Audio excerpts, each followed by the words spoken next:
King of Gods. By Fast Food Restaurant, Kabanata 129. Pagwawalis sa mga panlabas na disipulo, ikatlo. Gold bronze casting body. Ito ang hakbang ng pagpatay ni Hao Yuan at kapag ginamit, ang kanyang kapangyarihan at depensa ay tataas sa ibang antas.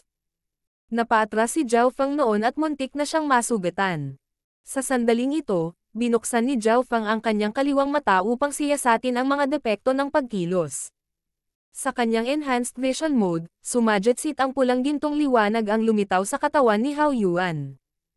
Perpektong pagsasama sa pagitan ng diskarte sa pagpapalakas ng katawan at inner strength. Isa pang kalahating hakbang at mararating niya ang Ascended Realm gamit ang kanyang katawan. Tumalon ang puso ni Zhao Feng. Hindi katakatakang may mga alingongaw na ang nangungunang kahalili na panloob na mga disipulo ay may kakayahang hamanin ang mga nasa Ascended Realm. Ang pamamaraan ng pagpapalakas ng katawan ay ang pinakasimpleng paraan ng paglilinang at ito ay tungkol sa dominasyon sa iba na may kapangyarihan. Sa makatuwid, ang mga bahid ng mga diskarte sa pagpapalakas ng katawan ay talagang maliit. Binuksan ni Zhao Feng ang kanyang kaliwang mata at wala siyang makitang anumang halatang pagkukulang. Nakikita niya ang prinsipyo sa likod ng gold bronze casting body, ngunit dahil magkaiba ang estilo ng dalawang diskarte sa pagpapalakas ng katawan, hindi niya ito magagamit sa kanyang sarili sa maikling panahon. Brat, tignan ko kung gaano kakatagal. Tumunog ang boses ni Hao Yuan habang bumababa ang rate ng pagkakasala niya. Sa halip, sinubukan niyang hanapin ang figure ni Zhao Feng at hindi siya umatake ng padalos-dalos. Matapos sumanib ang kasanayan sa paggalaw ni Zhao Feng sa illusion fish picture, nagkaroon ng mga ilusyon sa lahat ng dako na angkop sa magulong sitwasyon. Kaya kapag gumawa ng mas maraming galaw ang kalaban, mas madali silang nalinlang. Ang isang mahinahon, lohikal na tao ay maghihigpit sa kanilang paggalaw, na magpapababa sa epekto ng illusion fish picture. Sa maikling panahon, hindi gumalaw si Hao Yuan, sinusubukan niyang hanapin ang tunay na katawan ni Zhao Feng at hindi siya mag-aaksaya ng enerhiya. Kung hindi gumalaw ang kalaban, gagawin ko. Starfinger. Malamig na tumawa si Zhao Feng at ipinadala ang kanyang pinakamataan na antas na Starfinger kay Hao Yuan. Ding ding ding. Lumitaw ang mga sparks ng damapo ang mga pag-atake sa Hao Yuan. Ang mga matatalim na galaw na ito ay hindi man lang tumagos sa kanyang depensa. Hahaha. Ito ang atake mo. Anong nakakatakot na depensa? Bumilis ang tibok ng puso ni Zhao Feng. Ang depensa ng gold bronze casting body ay mas malakas pa kaysa sa kanyang silver air barrier. Small gold metal fist. Bulalas ni Hao Yuan habang nilap niya si Zhao Feng at inilabas ang kanyang kamao. Ang hangin lamang mula sa kamao ay maaaring makasira ng mga magsasaka sa ika-8 at ika-9 na ranggo ng Consolidated Realm. Silver Air Barrier. Pinaikot ni Zhao Feng ang kanyang inner strength sa pinakamataas at ginamit niya ang defensive skill ng Silver Wall Technique. Isang manipis na layer ng transparent na pilak ang lumitaw sa kanyang balat. Boom! Ang kamao ay tumama sa target nito at ang silver transparent na harang ay nanginig at ang kulay nito ay lumabo. Naramdaman ni Zhao Feng na parang may bundok na bumababa sa kanya at sa ilalim ng pressure na ito, ang returning breath technique niya ay lumampas sa pinakamataas na antas. Crack! Sa ilalim ng pagkilos na maaari pang itulak pabalik ang ilan sa Ascended Realm, ang Silver Air Barrier sa wakas ay nasira. Ngunit ginamit ni Zhao Feng ang enerhiyang ito para tumalon pabalik ng 10 yarda at umatras siya gamit ang kanyang smoke transparent step. Teng! Teng! Napaatras din si Hao Yuan ng pagkawasak ng Silver Air Barrier at naging solemn na ang kanyang ekspresyon sa unang pagkakataon. Mula sa simula hanggang ngayon, ang pagganap ni Zhao Feng sa bilis, galaw at lakas ay lumampas muli sa kanyang inaasahan at nagawa niyang labanan siya ng katumbas sa maikling panahon. Sa mga tuntunin ng paggalaw, kailangang aminin ni Hao Yuan na hindi siya kasing galing ni Zhao Feng. Naintindihan ni Zhao Feng ang illusion fish picture at ito ay pinakamahusay kapag ginamit ng may mga kasanayan sa bilis lalo na, kaya ang smoke transparent step ay lumampas sa pinakamataas na antas. Higit pa rito, ang returning breath technique ay nagbigay kay Zhao Feng ng siksik at makapal na inner strength. Kung gugustuhin ni Zhao Feng, maaari siyang lumaban ng pigil. Ito ay isang bagay na hindi gustong makita ni Hao Yuan, Ngunit ang layunin ni Zhao Feng ay hindi lumaban hanggang sa tabla. Starfinger. Tornado Stance. Small Gold Metal Fist. Silver Wall Mountain Opener. Ang dalawang figure ay magkakaugnay minsan at naghiwalay. Si Zhao Feng ang umatake, habang si Hao Yuan ay nasa defensive. Ang mga panlabas na alagad ay nagulat lahat.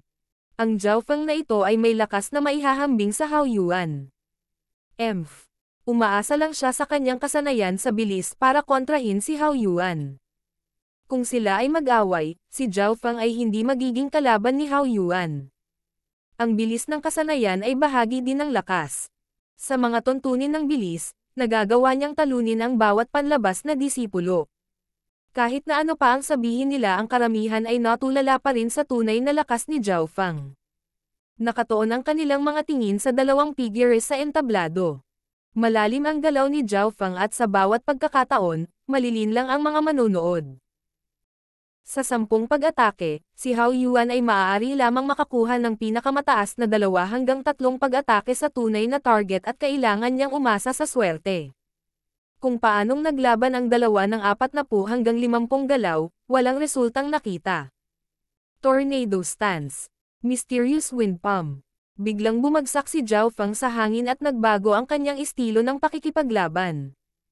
Isang Asher Light ang lumitaw mula sa kanyang palad na umikot ng pabilis at hinailan nito ang kalapit na hangin papunta dito.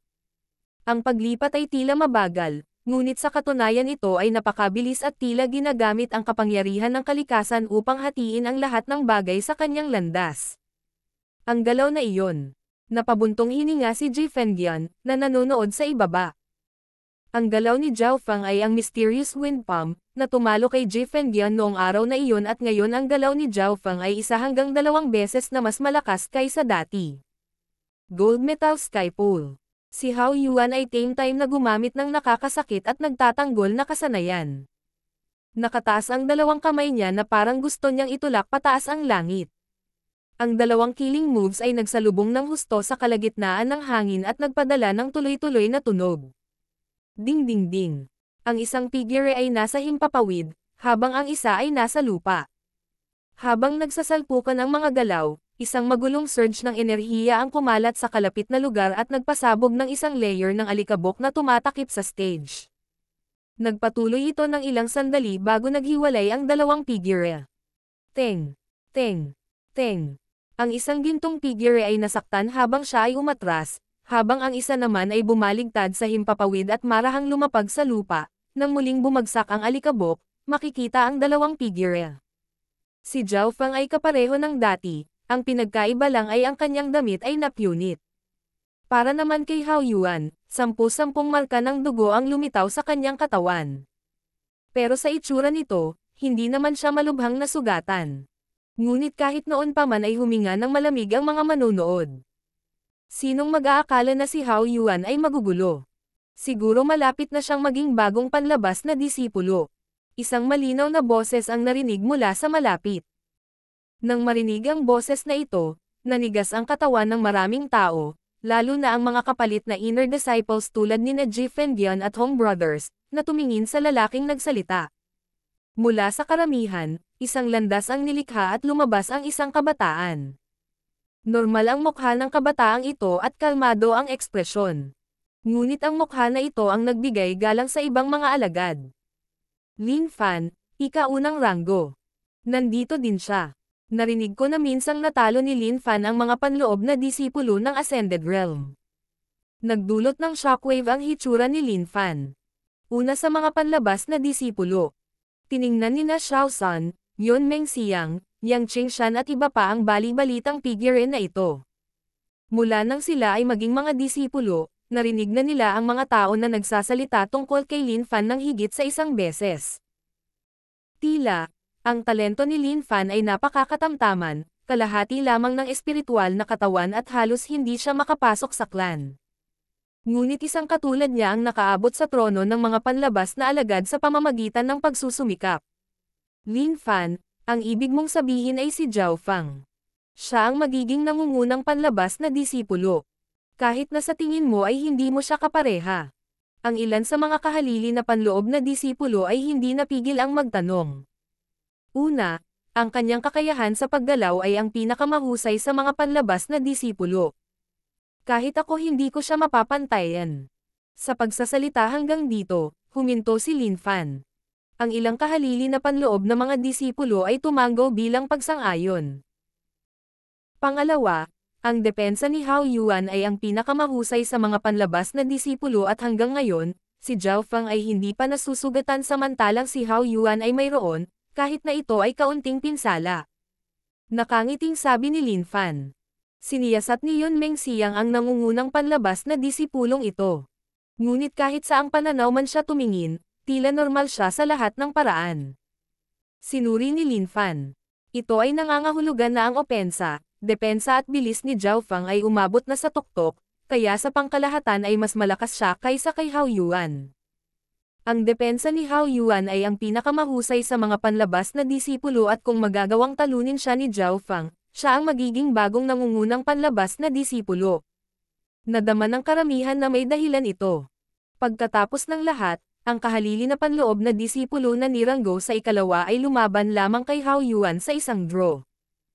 Sa sandaling ito, muling nagbago ang sitwasyon sa entablado.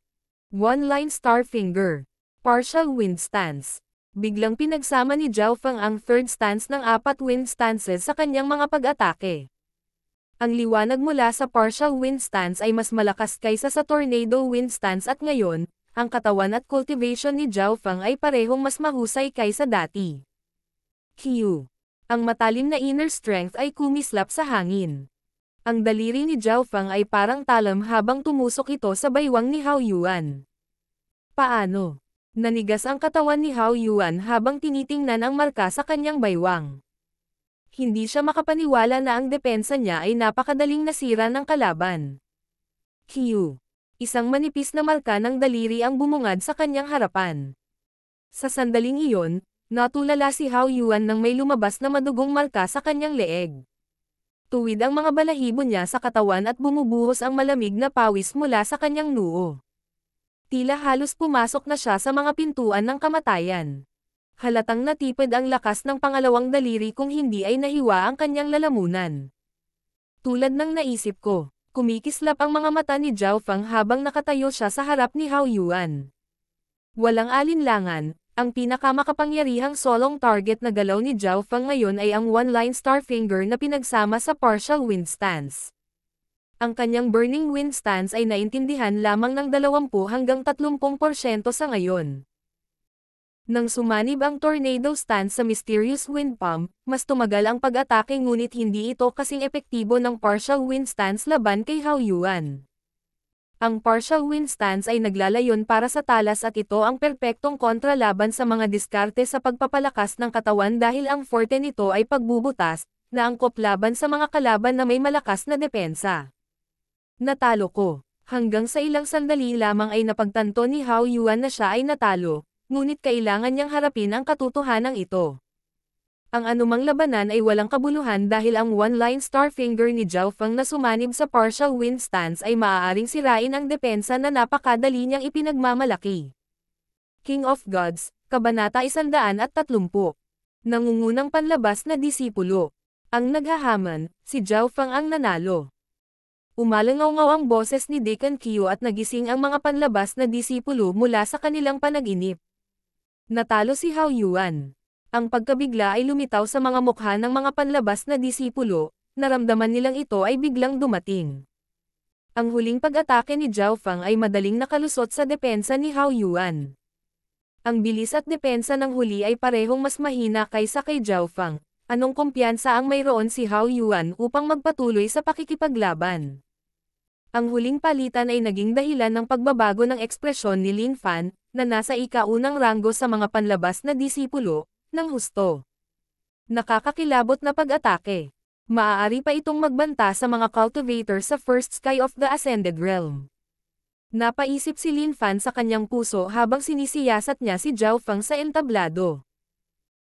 4 na tuloy-tuloy na panalo laban sa mga kahalili na panloob na disipulo. Ito ay isang bagay na hindi nangyari sa loob ng 100 taon dahil ayon sa mga patakaran, hindi maaaring hamanin ng isang tao ang mga tao ng tuloy-tuloy. Ang mga panlabas na disipulo na naruroon kasama ang mga kahalili na panloob na disipulo ay tumingin kay Zhao Feng nang may takot at paggalang. Maaaring talunin ni Zhao Feng si Hao Yuan, na nangangahulugan na si Jiang Yuyan, na nasa ikalawang ranggo, ay hindi rin niya makakasama. Sa kanyang lakas, maaari pa niyang talunin si Lin Fan, na nasa ika-unang ranggo. Nagsimulang magbulungan ang mga tao sa mababang boses. Ang nangungunang 20 panlabas na disipulo ay kilala rin bilang kahalili na panloob na disipulo at si Lin Fan ay may record ng pagkatalo sa isang tao sa Ascended Realm. Si Jiang Yuyan at Hao Yuan ay walang gaanong pagkakaiba, ngunit kahit si Jiang Yuyan ay hindi madaling masira ang depensa ni Hao Yuan. Napakadaling natalo ni Zhao Feng si Hao Yuan sa dulo. Siguradong mas malakas ang kanyang lakas kaysa sa kasalukuyang ikalawang pwesto. Hindi ako ang kaparehan niya. Malalim na sabi ng isang babae habang nakatingin kay Zhao Feng sa entablado. Siya si Jiang Yuyan, na nasa ikalawang ranggo. Matapos panoorin ang laban ni na Zhao Feng at Hao Yuan, si Jiang Yuyan ay nakabuo ng ganitong conclusion. Sa mga tuntunin ng bilis at paggalaw, madaling nakakuha ng unang pwesto si Zhao Feng. Sa mga tuntunin ng opensa, nangunguna din siya dahil madali niyang nalusutan ang depensa ni Hao Yuan. Bukod doon, ang katawan at lakas ni Zhao Feng ay nasa ibaba lamang ng kay Hao Yuan. Sa kombinasyon ng lahat ng ito, nakaramdam ng takot si Jiang Yuyan. Wala siyang malakas na depensa tulad ni Hao Yuan. Kaya't kung haharapin niya si Zhao Feng, mas lalo siyang matatalo. Pero, sina Jiang Yuyan at Hao Yuan ay parehong naniniwala na mayroong isang tao na may pagkakataong talunin si Zhao Feng at ang taong iyon ay si Lin Fan.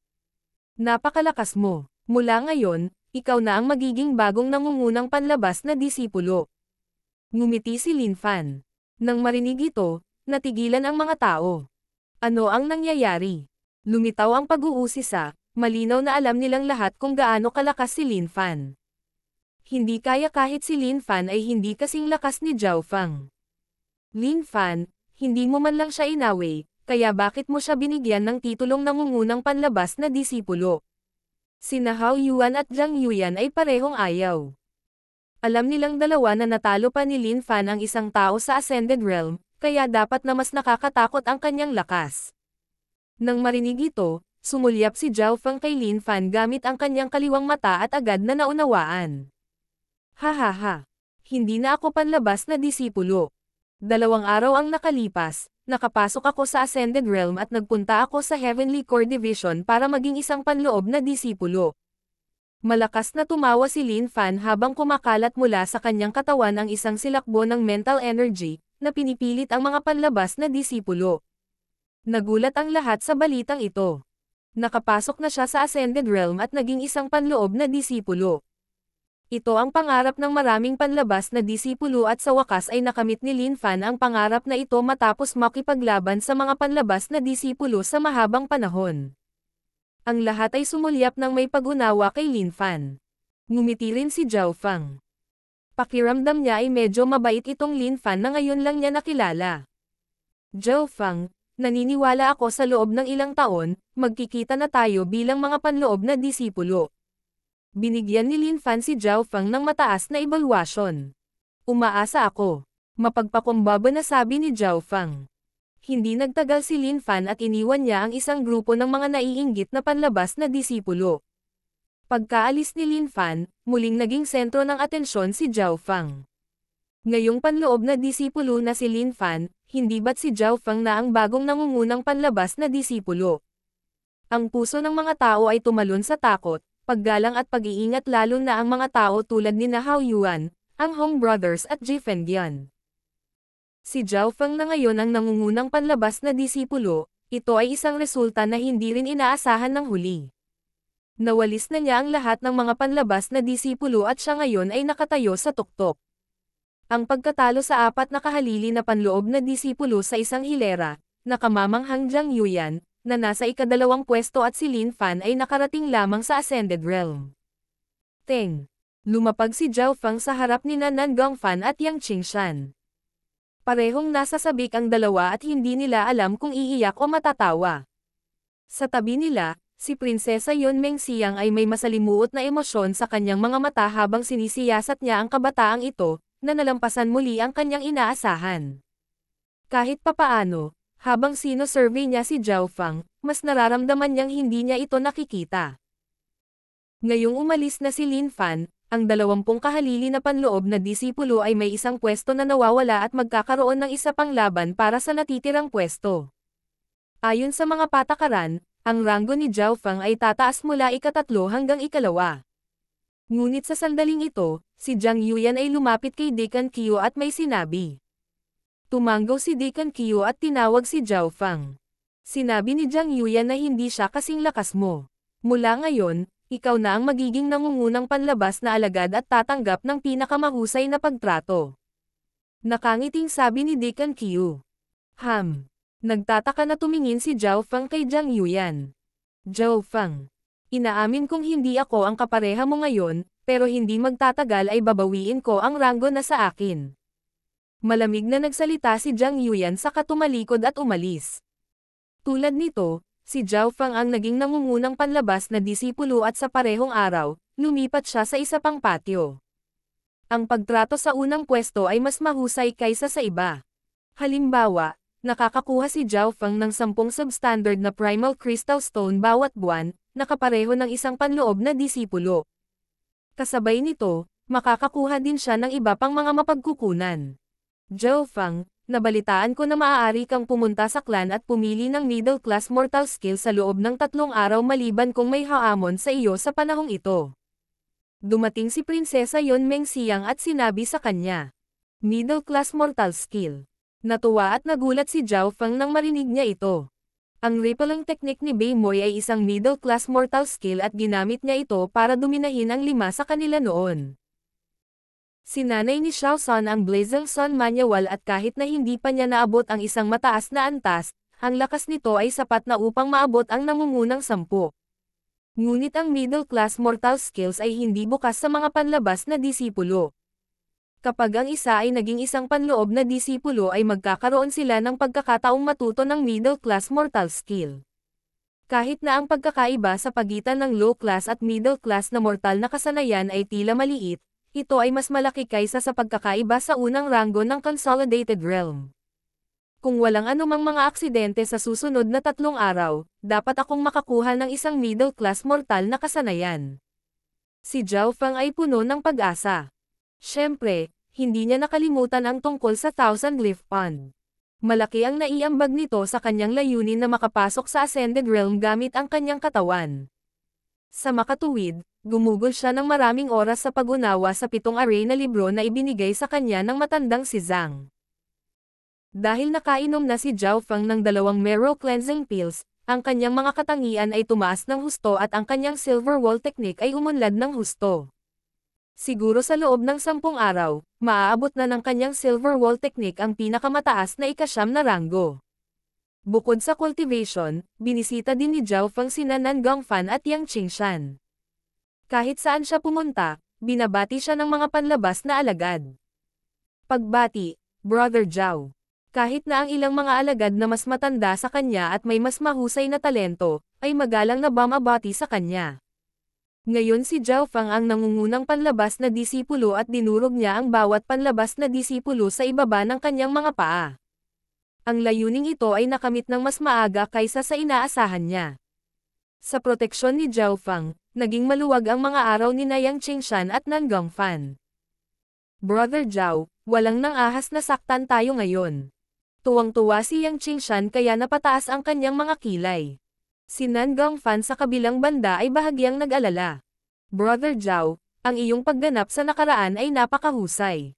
Paano kung makuha nito ang atensyon ni Haiyun Master?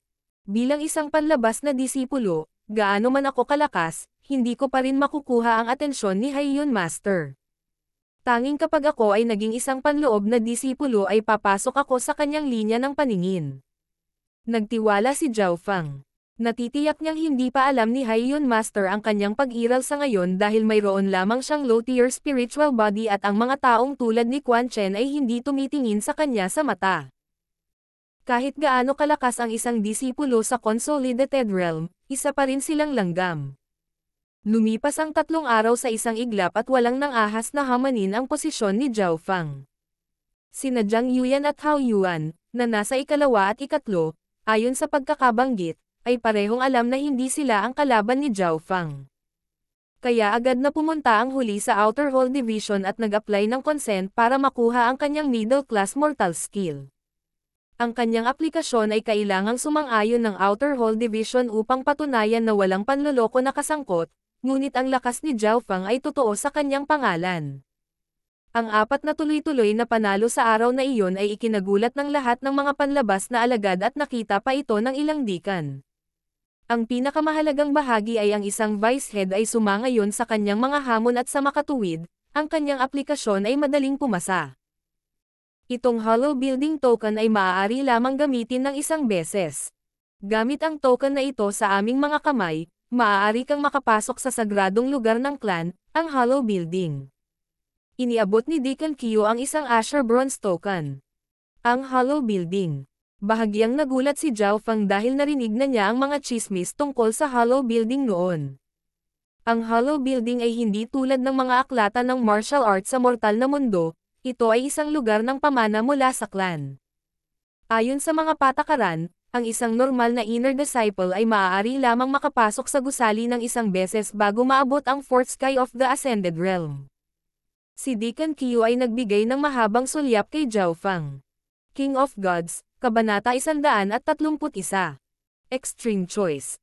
Nang marinig ito, napuno ng kagalakan si Zhao Fang nang marinig niya ang ibig sabihin ni Deacon Q. Ayon sa mga patakaran, ang isang normal na panloob na disipulo ay nagkaroon lamang ng isang pagkakataon na makapasok sa Hollow Building. Ngunit sa ngayon si Zhao Fang ay isang panlabas na disipulo lamang, hindi isang panloob na disipulo. Nangangahulugan ito na nagkaroon siya ng pagkakataong makapasok sa Hollow Building bago ang ilang panloob na mga disipulo. At nang si Zhao Fang ay naging isang inner disciple, nagkaroon siya ng pagkakataon na makapasok muli sa Hollow Building. Ang kalamangan na nakuha ay hindi kapanipaniwala. Ang panuntunang ito ay itinakda ng clan creator. Ang pinakamataas na panlabas na alagad ay magkakaroon ng awtoridad na pumasok ng isang beses. Si Deacon Q ay may malabong ngiti. Ang clan creator. Naisip ni Zhao Fang sa kanyang puso na ang clan creator ay nagbigay sa mga disipulong walang mahusay na talento ng bakas ng buhay. Ang clan ay tumitingin sa talento pagkatapos ng lahat at ang mga panlabas na disipulo ay walang mataas na talento. Bago ito, si Sun Hao Yuan ay may changeable body at si Liu Yao ay may high-tier spiritual body. Ngunit ang dalawa ay tinanggap kaagad bilang panloob na mga alagad. Pagkatapos magpaalam kay Deacon, nagtungo si Qiu Zhao Fang sa Hollow Building dala ang kanyang token. Ang Hollow Building ay isang sagradong lugar ng clan at ang mga panloob na disipulo pati na rin ang mga Deacon ay hindi pinayagang makapasok ng madali. Mula sa ilang milya ang layo, nakakita na si Zhao Fang ng kalahating transparent na tore malapit sa gilid ng bangin. Iniskan ito ng kaliwang mata ni Zhao Fang, ngunit hindi nito makita kung anong mga material ang bumubuo sa gusali. Ngunit isang bagay ang tiyak, ang material na ginamit ay mahal. 2 linya ng mga gwardya ang nakatayo sa pasukan, bawat isa sa kanila ay nakarating man lang sa third sky ng Ascended Realm. Ang kanilang mga paglilinang ay mas mataas kaysa kay Lord Guanzhen. Ito ay isang mahalagang lugar ng clan, umalis ka na. Bulalas ng isang gwardya habang ipinapadala niya ang kanyang mental energy, na nagpahirap kay Zhao Fang na huminga. Punong-puno din ng panghahamak ang ibang mga guard. Nakita nila na ang mga damit ni Zhao Fang ay isang panlabas na disipulo at ang ika-9 na ranggo ng Consolidated Realm ay isang langgam sa kanilang mga mata. Shua. Kinuha ni Zhao Fang ang Hollow Building Token at nagbago ang ekspresyon ng guard na kakasigaw lang. Pakiusap. Ipinadala ng grupo ng mga gwardya si Zhao Fang sa gusali gamit ang kanilang mga mata. Mahirap paniwalaan na ang batang iyon ay ang nangungunang panlabas na disipulo. Nagulat lahat ang mga guard. Pagpasok sa Hollow Building, naramdaman ni Zhao Fang na tumuntong siya sa ibang dimensyon dahil puno ng kulay ang loob. Kanina pa siya nag-aaral ng arrays ngayon at ramdam niya ang pagkakaroon ng mga ito sa Hollow Building. Ang kapangyarihan ng mga array ay walang hugis o kulay, ngunit pinoprotektahan nila ang lugar na ito sa loob ng libu-libong taon. Bago niya maimulat ang kanyang kaliwang mata upang suriin ang mga hanay ng gusali, isang matandang boses ang tumunog sa kanyang isipan. Ibigay mo ang iyong token. Hiyu. Inihagis ni Zhao Fang ang kanyang token. Bronze Grade Token. Maaari kang pumili ng isang middle-class mortal na kasanayan. Nang mawala ang boses, lumitaw ang isang hagdanan sa harap ni Zhao Fang na kanyang inapakan. Ang mundo sa tuktok ng hagdanan ay puno ng ambon at hindi mabilang na mga jade slip ang lumutang dito. Ang bawat jade slip ay may ilang mga larawan at mga salita na may paglalarawan, pagpapakilala at mga kinakailangan ng kasanayan. Dragon Returning Palm. Dominant King Fists. No Wind Manual. Scorching Flame Sword. Sinuri ni Zhao Fang ang daan-daan at libong mga kasanayan at kinopya niya ang mga paglalarawan sa kanyang isipan. Di nagtagal, medyo naunawaan ni Zhao Fang ang lahat ng mga kasanayan. Karamihan sa mga ito ay maaaring linangin sa 4th sky ng Ascended Realm o mas mataas at ang mas mahusay ay maaaring maabot ang 5th sky. Ang mababang klaseng mortal na kasanayan ay karaniwang sinasanay ang isa sa Ascended Realm at ang middle-class mortal na kasanayan ay maaaring sanayin ang isa sa 4th sky ng Ascended Realm o mas mataas. Ang mga high-class na mortal na kasanayan ay maaaring linangin sa 7th sky ng Ascended Realm at isang maliit na bilang sa True Spirit Realm. Ang mga peak-class na mortal na kasanayan ay tiyak na maaaring sanayin sa True Spirit Realm at ang mga kasanayang ito ang tunay na kayamanan ng clan. Tungkol sa mga kasanayan sa espiritual na klase, ito ang mga killing moves ng clan at walang sino man sa ilalim ng ranggo ng Elder ang may karapatang sanayin sila. At ang mga nasa ilalim ng True Spirit Realm ay mahihirapang intindihin. Dapat kang makahanap ng kasanayan sa loob ng kalahating oras at ang kailangan mo lang gawin ay kumuha ng Jade Slip at ilagay ang iyong kamalayan dito upang makuha ang kasanayan. Mukhang napagtanto ng taong may matandang boses na hindi talaga naiintindihan ni Zhao Fang ang mga patakaran ng Hollow Building. Naiintindihan. Nakaramdam ng kakaiba si Zhao Fang na ang boses ay palaging lilito sa kanyang ulo, dahil sa mortal na mundo kapag ang isa ay nagsalita mula sa malalayong distansya, ito ay tunog sa tabi ng kanilang mga tainga. Ngunit sa pag-iisip na ito ay isang clan, ang lahat ay maipaliwanag. Hindi nagtagal, sinuri ni Zhao Fang ang lahat ng mga kasanayan at naalala niya kung alin ang kailangan niya. Ang lahat ng kredito ay napunta sa kanyang kaliwang mata. Ang ibang mga disipulo ay halos imposibleng tapusin ang pagbabasa ng lahat ng mga slip sa ganoong kaikling panahon. Matapos basahin ito, hindi nagtagal ay ibinukod ni Zhao Fang ang mga kasanayan na may mga paghihigpit sa paglilinang, tulad ng mga nangangailangan ng cultivator upang maabot ang Ascended Realm upang magsanay. Pagkatapos ay pinili niya ang mga kasanayan na may higit na kapangyarihan at mas malalim. Sa ganitong paraan, mayroon siyang 100 hanggang 200 mga kasanayan na angkop sa mga elite na kasanayan. Ang mga elite na kasanayang ito ay lahat ng middle class na mortal na kasanayan, ngunit sila ay nasa mas mataas na ranggo. Sa kasamaang palad, isa lang ang mapipili ni Zhao Fang. Matapos mag-isip ng mahabang panahon, nagpasya si Zhao Fang na pumili ng isang nakakasakit na kasanayan. Dragon Returning Palm. Ang palad ay nagiging dragon na kayang durugan ang mga bundok. At kapag sinanay sa mataas na antas, isang Dragon Shadow ang susunod na lilikha ng takot sa kalaban. Nangangailangan ng siksik at malakas na panloob na lakas. 7 Deadly Fingers. Nahahati sa 7 antas at ito ay isang malakas na solong target na pag-atake. Nangangailangan ng perpektong kontrol. Scorching Flame Sword. Espada na parang apoy, kapag umabot na sa mataas na antas, ang bawat pagindayog ng espada ay maaaring magdulot ng nakakapasong apoy na magwawagi sa lahat ng nasa ilalim ng 4th sky ng Ascended Realm. Tiningnan ni Zhao Fang ang mga nakakasakit na kasanayan na may kapangyarihan na lumampas sa mga limitasyon ng kalikasan. Halimbawa, ang Scorching Flame Sword na iyon ay maaaring lumikha ng apoy mula sa wala, ito ba ay kapangyarihang kayang tiisin ng isang tao? Siyempre, hindi naisip ni Zhao Fang ang paggamit ng iba pang mga armas dahil ang kanyang kaliwang mata ay masangkop para sa archery. Ang pag-asa sa mga armas ay hindi isang magandang ideya dahil paano kung ang armas ay nabasag? Ang kanyang lakas ay bababa ng husto. Higit pa rito, kapag ang isa ay nakalusot sa Ascended Realm, ang mga long-distance attack ay normal at ang bentahe ng malapit na mga sandata sa labanan ay hindi maganda. Saglit na tinitingnan ang mga kasanayan, isang kakaibang kasanayan ang lumitaw sa isip ni Zhao Fang. Lightning Wind Palm. Naglalaman ng kapangyarihan ng kidlat at hangin, gamit ang hangin upang magdulot ng kidlat. Kapag sinanay sa pinakamataas na antas, maaari kang magpatawag ng kidlat.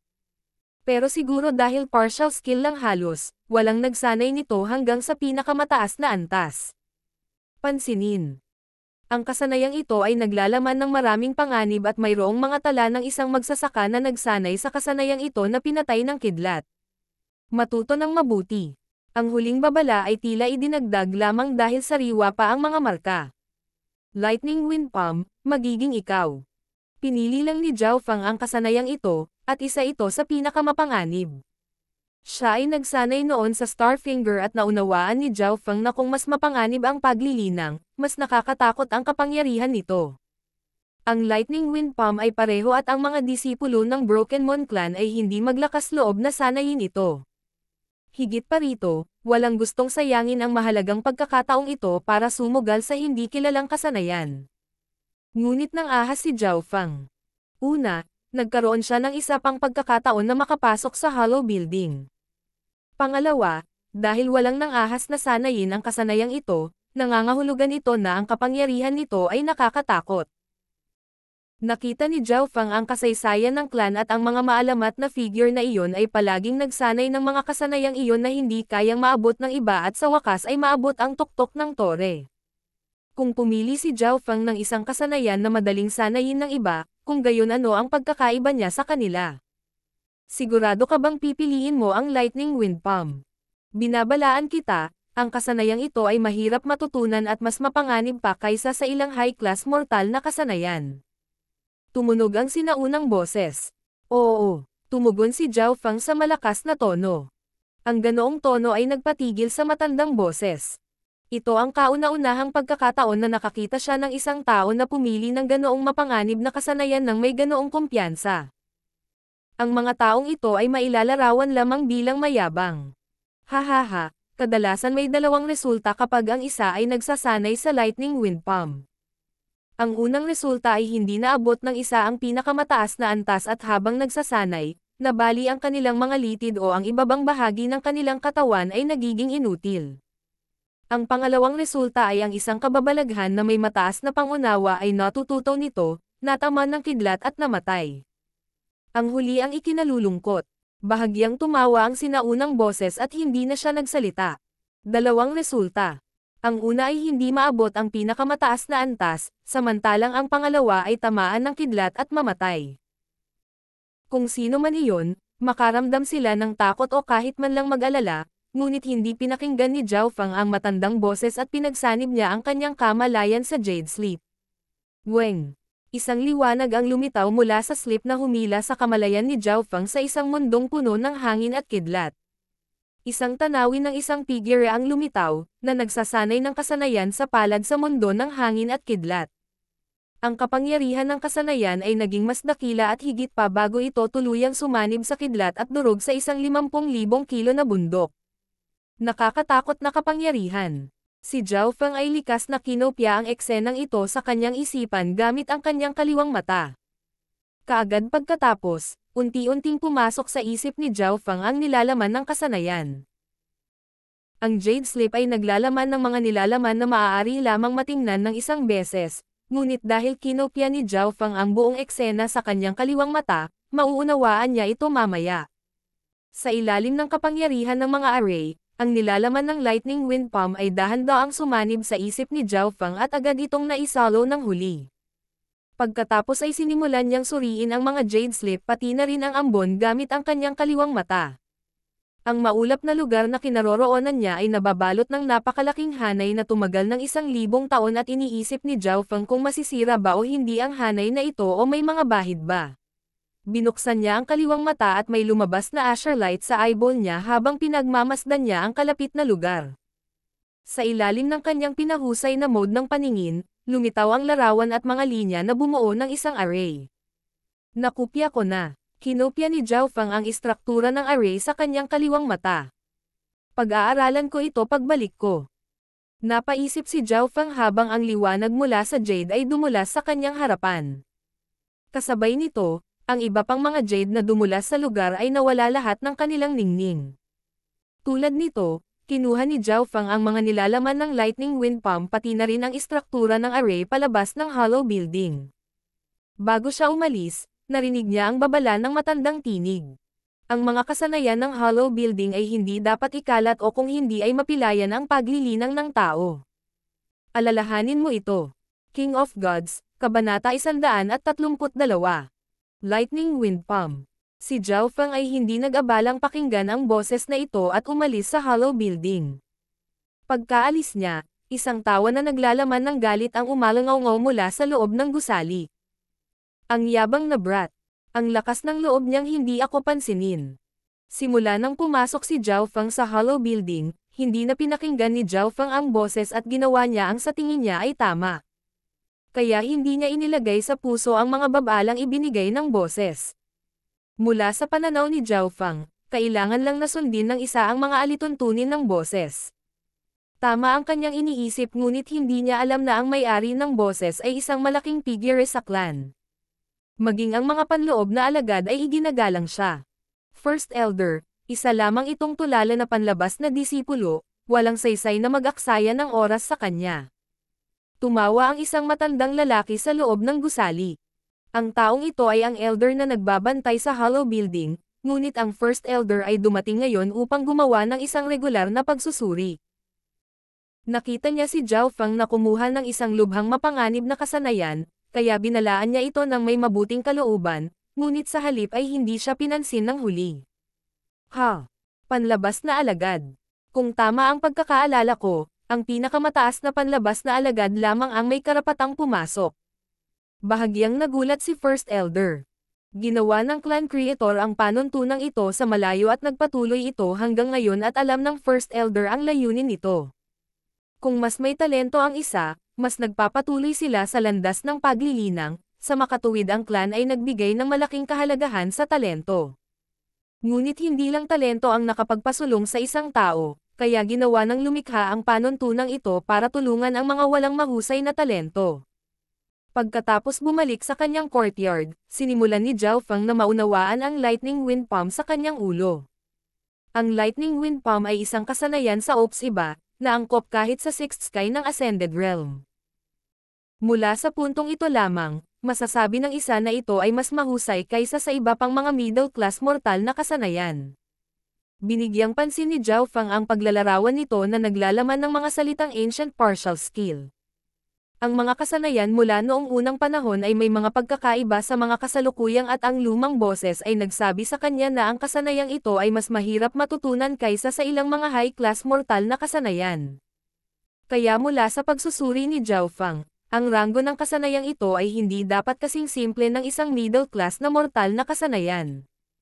Napapikit si Zhao Feng, nagsimulang maunawaan ang tanawin ng maliit na figure sa mundo ng kidlat at hangin na nakapagtawag ng kidlat.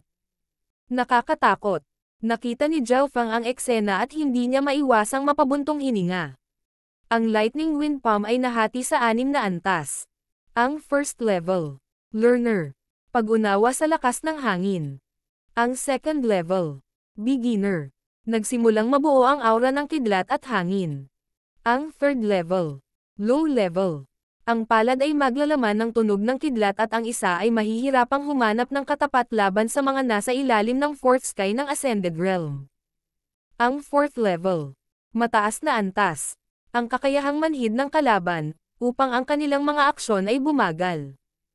Ang fifth level, pinakamataas na antas. Gamit ang hangin upang ipatawag ang kidlat, ang kapangyarihan ay tumataas ng husto.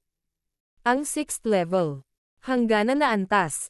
Kapag may bagyo, ang isa ay nagkaroon ng tiyak na pagkakataong ipatawag ang 9 Cloud Lightning.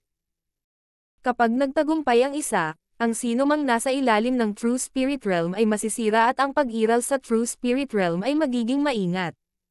Ang 6th level ay dapat gamitin kapag ang isa ay nasa 6th Sky of the Ascended Realm ngunit may pagkakataong ipatawag ang 9 Clouds Lightning na magpapalakas ng lakas ng tao ng 10 beses. Ang ika-6 na antas ay nakakabaliw. Kapag nagtagumpay ang isang tao sa pagtawag sa Nine Clouds Lightning, maging ang mga nilalang ng True Spirit Realm ay kailangang mag-ingat. Nanginig ang puso ni Zhao Fang. Maaari niyang kumpirmahin na ang kasanayang ito ay hindi isang middle class na mortal na kasanayan pagkatapos na makipag-ugnayan dito. Malinaw, kahit na ang ika-6 na antas ay nakakabaliw at ang lakas ng isang tao ay tataas ng 10 beses, ang panganib na kasangkot ay marami rin. Ang pinakamaliit na pagkakamali ay magiging alikabok ang gumagamit. Ang taong lumikha ng kasanayang ito ay baliw at ang mga nagsanay nito ay baliw din. Ngunit dahil pinili ito ni Zhao Fang, hindi niya pagsisisihan na gawin iyon. Sa halip, magtutuon siya ng pansin at susubukan niyang unawain ito. Gumamit ang Lightning Wind Palm ng hangin upang magdulot ng kidlat, kaya hangin ang batayan ng kasanayang ito. Tungkol dito, may magandang pundasyon si Zhao Fang dahil naintindihan niya ang unang 3 stance ng 4 na wind stances, na lahat ay naglalaman ng kalooban at layunin ng hangin. Tulad ng para sa huling tindig na Burning Wind Stance, ang isa ay lumikha ng apoy sa pamamagitan ng paggamit ng hangin, na nagpapataas ng pinsala sa isang buong bagong antas. Gamit ang 4 na wind stances bilang base, nagtagumpay si Zhao Fang sa pag-aaral nito at nagsimula siyang magtrabaho sa second level. Hihihi. Mukhang tama ang desisyon ko. Ang kasanayang ito ay angkop para sa akin. Hindi inakala ni Zhao Fang na magiging matagumpay siya. Ayon sa matandang boses, ang Lightning Wind Palm ay mas mahirap matutunan kaysa sa ilang high-class mortal na kasanayan. At kapag sinubukan ng isang tao na matutunan ang first level, kailangan nila ng hindi bababa sa 1 hanggang 2 buwan, minsan kahit na taon. Ngunit sa 4 na wind stances bilang pundasyon, madali itong nakumpleto ni Zhao Fang, ngunit nagkaroon ng pagtutol sa second level. Ang second level ay naglalaman ng aura ng hangin at kidlat. Si Zhao Fang ay may malalim na kaliwanagan ng hangin, ngunit wala siyang batayan para sa kidlat. Pumikit siya at bumungad sa kanyang isipan ang tanawin ng mundo ng kidlat at hangin. Sa larawang ito sa kanyang isipan, madaling maabot ni Zhao Fang ang second level at pagkalipas ng 2 araw, halos natutunan na niya ang second level. Ngunit ang ikatlong antas ay hindi mauunawaan sa anumang oras sa lalong madaling panahon. Inilagay niya ang natitirang oras sa 7 array na libro na ibinigay sa kanya ng matandang Zhang at sa 7, isa na lang ang natitira. Ang huling aklat na ito ang pinakamahirap sa kanilang lahat at tanging sa kaliwanagan na nakuha mula sa Illusion Fish Picture ay naunawaan niya ito at sa araw na ito, sa wakas ay natutunan ni Zhao Fang ang 7 aklat. At sa oras na ito napagtanto niya na ngayon ang huling araw. Malapit na, nagpakawala ng mahabang hininga si Zhao Fang. Dahil natuto siya at ginugol ang ilang oras sa Lightning Wind Palm ay halos nakalimutan niya ang deal sa matandang si Zhang. Ang kasalukuyan at pinakamahalagang layunin niya ngayon ay ang pumasok sa Ascended Realm kasama ang kanyang katawan. Tumakbo si Zhao Fang sa Clan Mission Division at nakilala si Vice Head Zhang. Natutunan mo na ba ang lahat ng 7 array box? Nakangiting sabi ni Vice Head Zhang. Oo, napabuntong hininga si Zhao Fang. Pagkatapos ay nagtanong ang matandang Zhang ng 15 katanungan. Isang mahirap at isang madaling tanong para sa bawat aklat at para masagot ang huling tanong, dapat pagsamahin ang lahat ng nilalaman ng 7 aklat. Tanging sa kanyang kaliwang mata na patuloy na nag-iisip ay nasagot ito ni Zhao Fang. Matapos ibigay ni Zhao Fang ang kanyang sagot, bumantong hininga ang matandang si Zhang at tinitigan si Zhao Fang na parang halimaw. Sigurado ka bang wala ka pang natutunan tungkol sa mga arrays dati? Sabi ng matandang Zhang, na natalo. Mabibilang ba ang Illusion Fish Picture? Nagbigay si Zhao Fang ng ngiti, ang matandang buwan ay nagtanong ng mga katulad na tanong noon.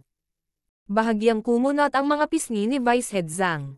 Noon, siya ay isang henyo na nakakaalala sa lahat ng kanyang nakita at mayroon siyang kaunting katanyagan sa loob ng 13 bansa. Ngunit kumpara sa talento ni Zhao Fang, akala niya ay aso lang siya. Natutunan mo ang batayan ng mga array. Mula ngayon, pupunta ka at tutulong sa pagprotekta at pagbibigay ng pagpapanatili sa mga arrays sa clan. Malinaw na kasama dito ang Energy Gathering Array sa Thousand Leaf Pond. Walang ekspresyong sinabi ng matandang Zhang. Sa parehong araw, nagsimulang makipag-ugnayan si Zhao Fang sa mga array. Ang Broken Moon Clan na kinaroroonan niya ay mayroong maraming arrays na bumabalot sa buong bundok at habang lumilipas ang panahon, ang kapangyarihan ng mga arrays na ito ay humihina o lilito ang mga depekto, kaya kailangan nila ng pagpapanatili at pag-aayos. Sinundan ni Zhao Fang ang matandang Zhang o ilan sa mga miyembro ng Clan Mission Division upang maglakbay patungo sa kung nasaan ang mga arrays. Ang ambon mula sa araw na iyon sa pagsubok ay nilikha ng isang array at ang dahilan kung bakit lumulutang ang Floating Crest Palace ay dahil din sa array. Nagsimulang maunawaan ni Zhao Fang. Sa mundo ng clans, maraming lugar ang nangangailangan ng tulong ng PIL, arrays at mechanism masters. Sa araw na ito, nakatanggap si Zhao Fang ng utos mula kay Vice Head Zhang na pumunta sa Thousand Leaf Pond. Bilang miyembro ng Clan Mission Division at katulong ng matandang Zhang, dumating si Zhao Fang upang tingnan kung may mali sa Energy Gathering Array. Iniisip kung paano nagsimula ang kanyang Silver Wall technique na lumapit sa pinakamataas na ikasyam na antas, hindi mapigilan ni Zhao Fang na matuwa. Ang kanyang kaliwang mata ay naging matalas at isang manipis na azure glow ang lumitaw dito, na nagbigay daan sa kanya upang makita ang kristal na berdeng tubig. Napalunok si Zhao Fang, ngunit hindi siya gumawa ng anumang padalos-dalos na paggalaw. Una, kailangan niyang tingnan kung talagang may problema ang Energy Gathering Array o wala. Ang Energy Gathering Array na ito ay nilikha ng ilang cultivator ng True Spirit Realm at sa tulong ng mga Array Masters, ngunit naitala rin ni Zhao Fang ang istruktura ng array at sa kanyang pinahusay na paningin, siya lang ang makakatapos sa gawain ng iba pa. Sa nakalipas na ilang araw, si Zhao Fang ay nakakita ng maraming kapintasan sa arrays ng clan, marami siyang naiambag sa Clan Mission Division at nakatanggap ng papuri mula kay Vice Head Zhang. May dalawang depekto pati na rin 13 mahinang bahagi. Tumanggo si Zhao Fang at itinala niya ang mga numero para maiulat niya ito pabalik sa matandang Zhang. Sa oras na tumagal ng isang tasa ng tsaa, natapos na ni Zhao Fang ang kanyang gawain at pagkatapos noon, dinilaan ni Zhao Fang ang kanyang mga labi at inilabas ang kanyang token upang buksan ang array at pumasok. Ngunit sa pag-iisip tungkol dito, kung siya ay pumasok ang Thousand Leaf Pond kasama ang kanyang token, ang tunog na nilikha ay medyo malaki at siya ay isang panlabas na alagad lamang na walang karapatang pumasok. Nagpa siya si Zhao Fang na maging medyo low-key at pumasok siya sa Thousand Leaf Pond sa pamamagitan ng isa sa mga depekto. Woo! Binabad ni Zhao Fang ang kanyang katawan sa tubig at naramdaman niya ang kakaibang malamig na kapangyarihan na kumalat sa kanyang katawan na nagmula sa tubig. Pumikit siya at hinayaang dumampi ang buong katawan niya sa tubig. Pang! Pang! Naramdaman ni Zhao Fang na lumitaw muli ang kalabog sa kanyang kaliwang mata at tumaas ang bilis ng pagsipsip niya ng enerhiya. Ang epekto ay hindi kasing lakas ng Marrow Cleansing Pill, ngunit mas tumatagal ito. Naramdaman ni Zhao Fang na lumalakas ang kanyang katawan habang lumilipas ang panahon. Walang kamalay-malay, muntik na siyang makatulog sa lawa at pumasok sa isang peking kamatayan na sitwasyon na katulad noong nag-practice siya ng Withering Wood Technique. Sa ilalim ng sitwasyong ito, ang kanyang katawan ay nakaka-relax na hindi kailanman bago, na ginawa ang bilis kung saan siya sumisipsip ng enerhiya ng mabilis.